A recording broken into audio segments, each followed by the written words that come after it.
দেশের ক্রিকেটে ভক্তদের কাছে এই মুহূর্তে সবচেয়ে আলোচিত বিষয় সদ্য সমাপ্ত টি-20 বিশ্বকাপের ভারত-বাংলাদেশ ম্যাচ।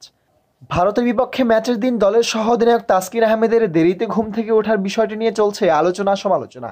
এবার এ নিয়ে মুখ খুলেছেন তাসকিন আহমেদ নিজেই। সামাজিক যোগাযোগ মাধ্যম ফেসবুকে তিনি খোলাসা করেছেন বিষয়টি।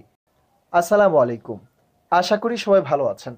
আমি সম্প্রতি অনলাইনে বিভিন্ন সংবাদ মাধ্যমে জানতে পেরেছি যে সম্প্রতি শেষ হওয়া টি-20 বিশ্বকাপের একটি ঘটনা নিয়ে অনেক হইচই করা হচ্ছে।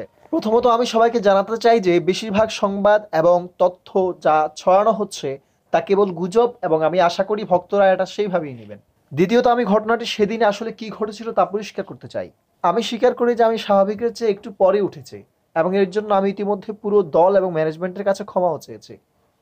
আমি সকাল 8:37-এ উঠেছিলাম এবং 8:43-এ লবিতে গিয়েছিলাম, এবং আমার রাইড প্রস্তুত হওয়ার সাথে সাথে আমি সকাল 9টায় হোটেল ছেড়েছি। আমি সকাল 9:40 স্টেডিয়ামে প্রবেশ করেছি ম্যাচ টসের 20 মিনিট আগে। আমরা সকাল 10:15 জাতীয় সঙ্গীত গিয়েছিলাম এবং ম্যাচটি সকাল 10:30-এ শুরু হয়েছিল। এটি খুবই দুর্ভাগ্যজনক যে এই তথাকথিত ক্রীড়া সাংবাদিকরা গুজবের ভিত্তিতে খবর প্রচার বা মুদ্রণ করছে এবং যাচাই না করে আমার ভাবমূর্তি ক্ষুণ্ণ করার চেষ্টা করছে, যা জাতীয় ক্রিকেট দলের একজন খেলোয়াড় হিসেবে লজ্জাজনক।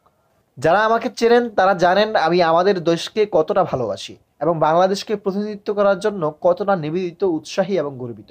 আমি জানি আমি সময় মতো টিমের বাসে না ওঠার একটি অনিচ্ছাকৃত ভুল করেছি, কিন্তু আমি টসের আগেই স্টেডিয়ামে ছিলাম।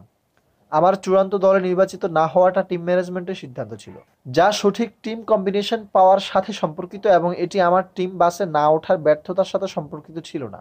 তাই আমি আশা করি মিডিয়া এবং ক্রীড়া সাংবাদিকরা মিথ্যা গল্প লেখার আগে আরও সতর্কতা অবলম্বন করবেন এবং একটি বিষাক্ত পরিবেশ তৈরি করবেন না।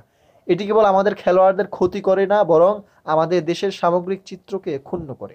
আমি বিশ্বাস করি আমরা সবাই সৎ এবং পেশাদার সাংবাদিকতা আশা করি, যাতে জাতি হিসেবে এগিয়ে যেতে পারি। ভবিষ্যতে আমি আইনিভাবে এই ধরনের বিষয়ে ব্যবস্থা গ্রহণ করব, যাতে কেউ আমার ক্রীড়াবিদ বা মানুষ হিসেবে আমার সুনাম বা অখণ্ডতা ক্ষুণ্ণ করার চেষ্টা না করে।